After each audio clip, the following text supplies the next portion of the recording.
Hey, what's up? This is Chosen and wanted to do a video addressing the big drama going on right now in the Diablo 4 community around this tweet that you see over here about the Make Your Mark challenge that Diablo 4 is doing on the launch of the game, revolving around the first 1,000 people to reach level 100 in hardcore mode. Now, this directly involves me because I have been a hardcore mode player exclusively. I was in the best hardcore clan in Diablo 3 for over 5 years, competing on the hardcore leaderboards and all of that. Was a content creator for hardcore mode on Diablo 3. And then also, I was one of the people that were selected to get early access to the game on these different iterations of Diablo 4 availability and testing to certain people that are Blizzard partners and all of that. So I'm going to let you know my opinions on this and what my plans are for the launch of Diablo 4, revolving around some of the drama going on with this event. Let's get into it.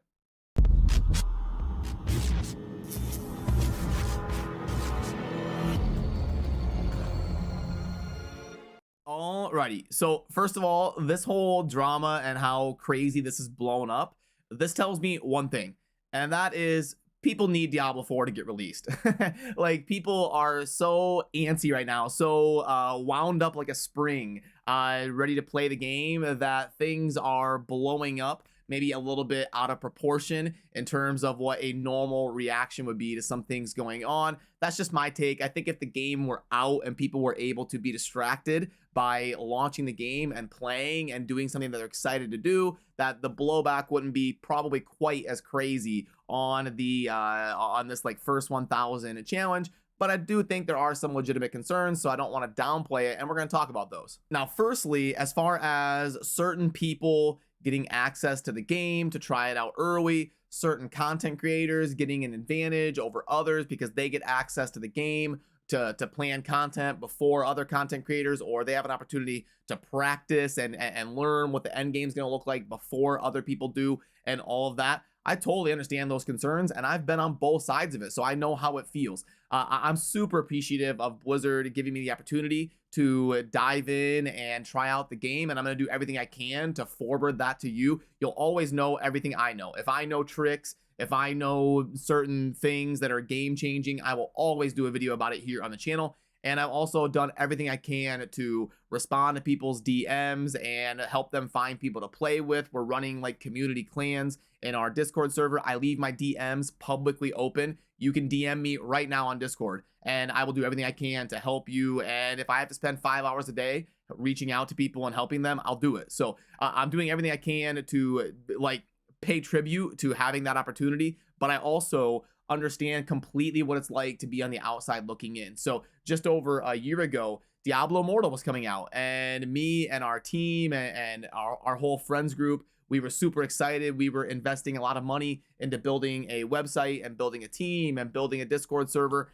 and all of that, and none of us had any access to Diablo Immortal while we were watching other content creators and other teams be able to play the game and be able to stream it, and they're able to do spreadsheets and theory craft everything, and we are just completely locked out with no opportunity to do anything. And I do remember feeling like not animosity towards any of the creators that had access, because a lot of them were super cool and willing to help out if we reached out to them. I know like Echo Hack had access, and he did like a 2-hour collab with me on my channel, and he was like, hey, if you ever have any questions or you need anything, like, just hit me up, and I'm happy to talk with you. So definitely no ill will to anybody that had access, and I don't want it to come off like that, because they deserved it and they were all super nice. So but I do remember that like genuine human feeling of being like, well, gosh, you know, it would have been nice to be one of the people that has access, so I don't have to rely on other people. And I do remember feeling that that was a little bit unfair, even though I wasn't like upset with anybody about it. So for any of the creators out there that feel left out, or the communities or the friends groups that feel left out,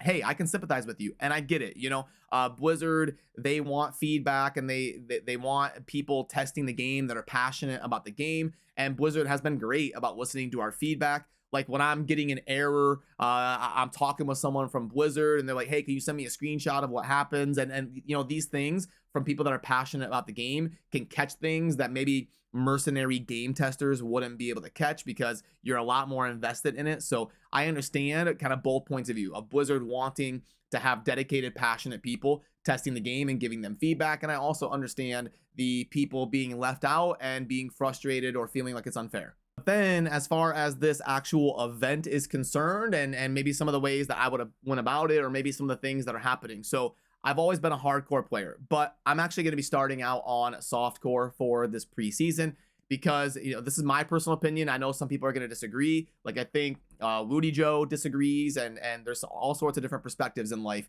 I'm not going to be participating in a community competition because I did have an advantage. I was able to go in and play the game, and I don't think it'd be fair for me to take one of those 1,000 spots. I'm going to leave it open to the people that to the community as a whole. But I think there was a super easy way to go about this. So before I get into that, I'll talk about what exactly I'm going to be doing. So because of that, even as a hardcore player, my whole life really, I'm going to be starting out Diablo 4 release on a softcore. And we do have some goals as a team, like within my friends group and within the Discord server and the people that I have in the Aftershock United clan. We do have some goals of some things that we want to really try hard and blast the game. I mean, we're content creators, so obviously we're going to try to play efficiently and blast the game, but we're not going to be doing anything that would like take a spot on a statue off of somebody who is a public civilian Diablo 4 player, because it probably wouldn't be fair since we did have the early access to the game.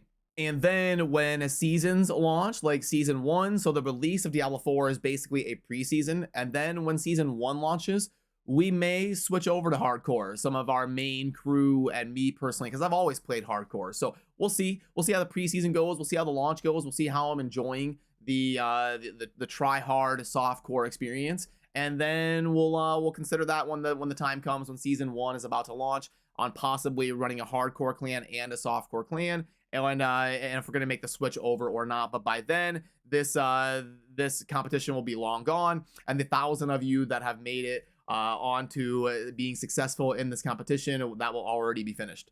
But just for transparency's sake, if you want to see a different perspective on this, we have Woody Joe saying that just to clear it up, I will absolutely race to hardcore world first because I made my plans and started working towards it over 2 years ago, which was discussed many times. And after early access, I won't claim a prize for being one of the 1,000 first to do it though. So he is going to be trying to go for it, but he's not going to claim the prize of being part of that 1,000. He says, I do it because that's what I've enjoyed for a decade in Diablo 3 and wish everyone good luck in the competition, but come season 1 and no one is safe and you better stay on PvC. Yeah, so you know, I think this is it disagrees with me slightly because he is still going to be going for it, just not going to claim like the prize and claim a spot on the 1,000. I don't see anything wrong with that. I think that's fairly based.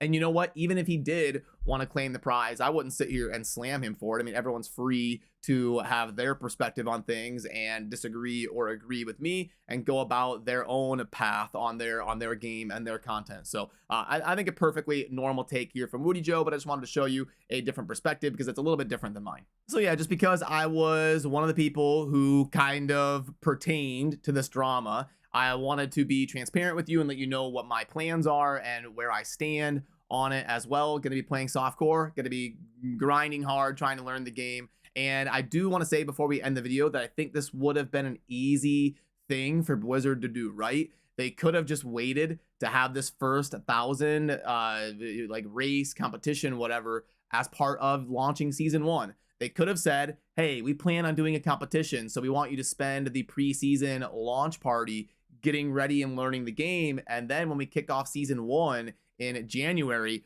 we're going to be hosting this competition. Easy dub. Now everybody gets a chance to dive in, try the game, learn it, play the full version, and then get hyped up and prepare to have a race at the launch of season 1 after they learn the game, if they want to switch on over to giving hardcore a chance to participate in this competition. I think that was the easiest win of all, and it would have made it probably like 1% of the backlash and the drama that's going on right now. So there you have it. That's my opinion on the drama going on, and would love to hear your perspectives down below. If you agree with me, if you disagree with me, all of that. Let me know where you stand on everything and what your opinion is. So as always, I appreciate you. Have a good rest of your day. Thanks for watching, and remember to subscribe on your way out if you enjoy Diablo 4 content. I'll see you soon in the next video, and have fun on launch. Don't forget to have fun. Don't let the drama get to you. Play the game, have fun, enjoy it, and do the competition if you would like. So that is it for me on this one. I'll see you soon. Peace.